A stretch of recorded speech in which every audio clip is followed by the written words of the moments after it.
Well, good Thursday afternoon to all of my GMP folks, and I'm glad to be with you back. And I've missed you for the last couple of weeks. We had a unique event with Metro Big Band that I hope most of you had a chance to watch.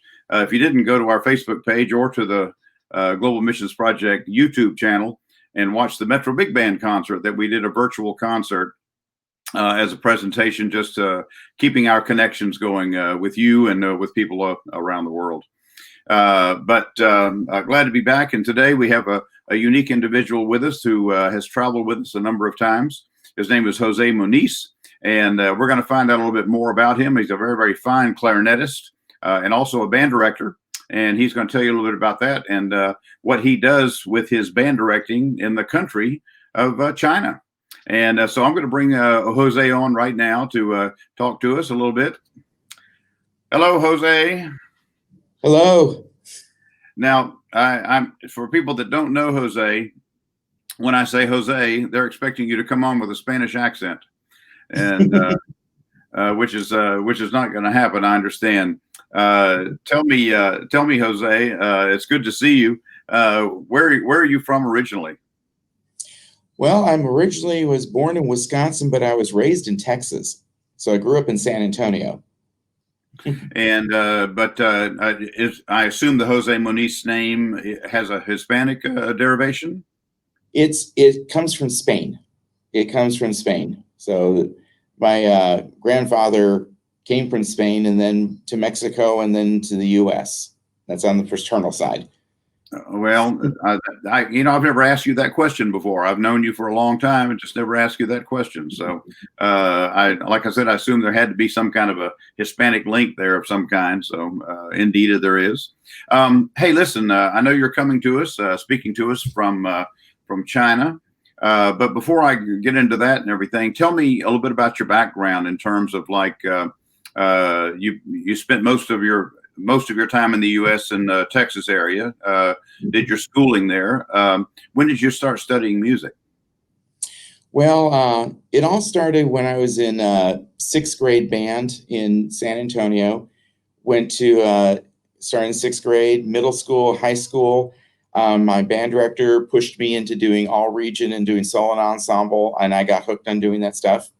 So I almost made all state, not quite, came close. Didn't quite make it, but then I went to Howard Payne University and majored in music education specifically.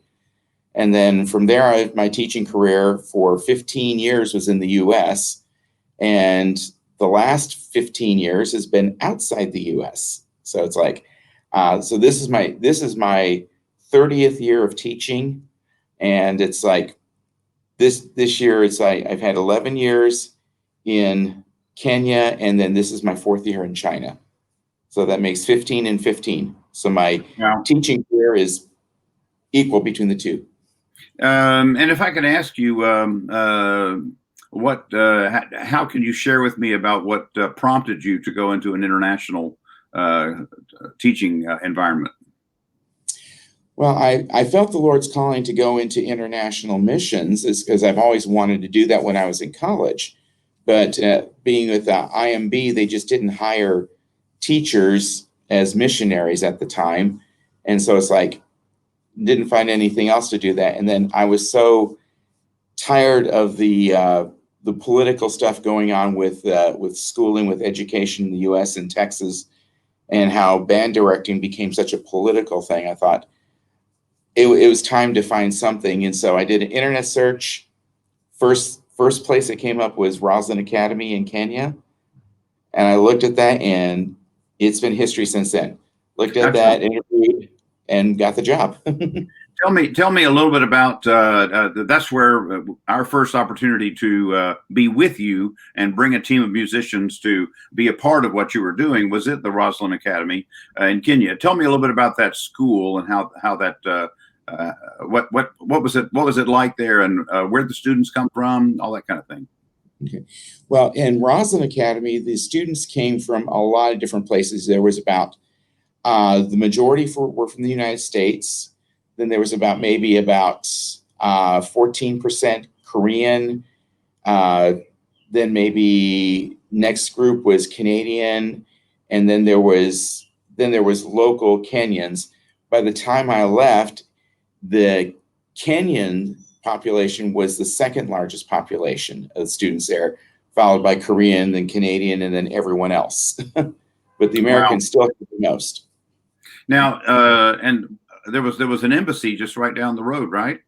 Yeah, the U.S. Embassy is just down the road, less than a kilometer away, and so is United Nations African branch there. So the United Nations has an office there as well, and they're right across the street from each other. And Kentucky Fried Chicken. Yes, there's KFC and Domino's, and now there's Burger King. I'll have to say. Yeah, and in the airport, there's even what's that? Hardee's. I'll have to say that while we were there, you introduced me and our folks to some most unique eating environments there. I won't go into a lot of details, but they were because of their international flavors, Ethiopian and various other kinds of eating. It was really interesting, and being a foodie like I am, it was really interesting to try those things. I learned that you like spicy food. I found that out too. So. But somewhat crazy. Somewhat okay. Now, then you were there, and now you're in China, and I believe you're actually in your second teaching environment there in China. Is that correct? Yes. Mm-hmm. Well, this is my second school here. The first school I was at was in Qingdao, and there's 6 schools within the consortium. And what it was is that I spent 2 years over there, but I felt the Lord calling me to go to a different school. And the position here at Wuxi opened up, and I got the job to come over here. And so this is my second year at this school, and I am absolutely loving it here. Awesome. By the way, a few of your Dallas friends have signed in already and are leaving little notes of hellos to you. You'll get a chance to check those out later on the site, and of course this interview will be on the site for others to view after the interview as well. Mm-hmm. But now I told you that I'm pretty geographically challenged. Where is Wuxi in the country in China geographically? Geographically, it's in the south, but if everyone knows where Shanghai is, you can just go west about maybe less than 100 kilometers west of the edge of the city, and you'll find Wuxi. And it's Wuxi, and it's right next to Taihu Lake, which is the largest natural lake in China. And it's shaped like a moon. The lake is actually shaped like a moon. Let me ask you this. I don't want to get into a lot of negative whatever here, but I'm just kidding. Hopefully it's a positive thing. Tell me what the situation is in China relative to the virus and everything right now. Well, here in China, actually, things are almost back to normal. There's still a few hot spots showing up a little bit, but we're talking like a handful of cases, nothing overthrowing a lot of stuff. They've taken the approach now that if someone gets sick or they test for the virus, they isolate them and find out who people are, and they isolate them too who were in close contact. But that's all they do. They haven't closed down the businesses. They haven't closed down the airports. In fact, holiday travel is actually increasing, and so it's getting better. There was a hot spot in a neighboring city, and it's already gone away. There's no more cases over there. But again, just out of the abundance of caution, we still say, don't travel over that way yet. So we do that. So there's hope for the rest of us. Yes, there is. This too shall pass. There you go. There you go. Well, now I mentioned that you're a really fine clarinetist. You chose that instrument, and you also chose music education. And so at some point in your education, you made that decision that music was it for you, and you wanted to become a teacher. And how old were you then? I think I was like maybe 15 or 16. I was still in high school. Okay, that sounds just like me. When I was 16 years old, I knew that that's what I wanted to do. It hit me like a 2x4 over my head. Said you're going to be a band director. So, and I was excited about that. Now, Jose, you've been with us on a number of projects. You know how many GMP projects you've been on?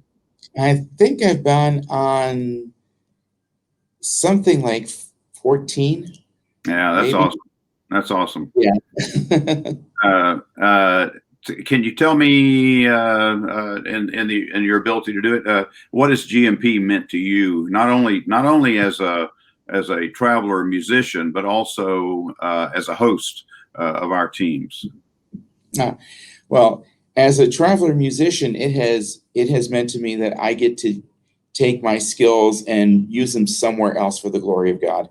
It's just my chance to do something for the kingdom, and providing that opportunity, because even when I was in the United States, playing at church is one thing. Going out in the rest of the world and doing it again is a complete different experience. It is so much fun doing it. And the thing is that I go out there expecting to bless people, and I'm the one who gets the blessing. I'm the one who's learning. I'm the one who's getting all the stuff that I need, because I have found that GMP has filled a need in my life to be able to go out and not only bless others, but get blessings back. Because a lot of times I go, I need the blessing too. So, but as far now as hosting, that's a whole nother character. That takes a lot of work on both the GMP part and on the host part. Yeah. In fact, I learned through that is that when you're a host, there's a lot of things you have to do that you don't think about. Yeah. So that's the reason why I appreciate Ken so much, because he's got a lot of the stuff taken care of that on my end, and we're like, wow, I really have got a lot of work. So it's exhausting to host, but it's also very rewarding. And the kids who got the interaction with the GMP group that came, they got a blessing out of that. They got an experience that they never would have gotten any other way. That's absolutely right. I love the fact that when we came to serve with you, it was just a small team that we took. But when we came to serve with you, you're one of the locations that we have traveled to where we had the opportunity to not only play and to share and to meet people, but we had a chance to be interactive with your kids as well. Our musicians playing with your musicians, and there aren't a lot of countries that we go to where we have that blessing. And sometimes, we just take our orchestra team or big band team and we interact through our concerts primarily. But the teaching opportunity for us is great as well, being able to connect with people there in the other country who are musicians as well. I love it. And you've experienced this also. When you're in a country where you're actually playing with the local musicians, that you may not be able to speak the language, but as soon as you play that first note together, you're playing off the same piece of music, and there's an instant connection. And, you found that to be true. Oh yeah, I love that, especially when it's in Brazil. Don't know anything in Brazil, yet we can communicate when we play the same piece of music. We get it. We understand. Yeah. And then of course, in most cases, not all, but in most cases, the places where we go, there's a common bond that goes beyond music as well. Yes. And I'm thankful for that. I'm very thankful for that. Well, Jose, I'm just enjoying this talk with you. Is there anything in particular that you would be words of encouragement for our GMP folks right now, as we're still waiting on the door to open for us to go again? Yeah, I would say hang in there, because the Lord's going to be doing something great and wonderful with GMP. As soon as this mess is cleared up, there's going to be, I get the sense of the GMP being at the foot of some type of revival in some areas where we go to. We may institute what's going to happen. We may be the ones to start the change, and the Lord's just getting us ready to do that. I love that. I love that. That's what I would say, because I'm over here in China experiencing the virus and stuff like that. I particularly have not gotten sick. None of that stuff has hit me. I mean, I've had a cold once, but I mean, it's nothing major like that. So, and in Wuxi itself, we haven't really had all that many cases here. Um, the thing with China is that the cases are, when they're so spread out, they're not concentrated in any places. And so eventually this is all going to go away. It has to. So, but the Lord is preparing us to do something absolutely spectacular. And that's the reason why we go through these things. It's because it's not for us to go, oh, what are we going to do like that? It's because the Lord's preparing us for something greater than we've ever thought we could do. I love it. And you mentioned to me also about your staff there has a common focus as well. Many of the staff members there that are at that school. Yes, yeah. Most of us are C and B. We're like that, and even though we are a C school, we just can't publicly say that we are. It's just that the vast majority of our staff is C and B, and some of our parents are M, and not necessarily from the U.S. but from other countries as well. So we're here to service them as well. But here we like to put a focus on is to show the love that we have for students when we teach. And I like to do with my kids, show how much I love music and getting them to love the music as well. And so I'm looking forward to our concerts in 2 weeks. Our concert's actually Wednesday the 16th. So awesome. Well, we'll be praying for that. And the good thing about where you are and what you have the ability to do is to be a living testimony, a lifestyle testimony, and I'm thankful for that.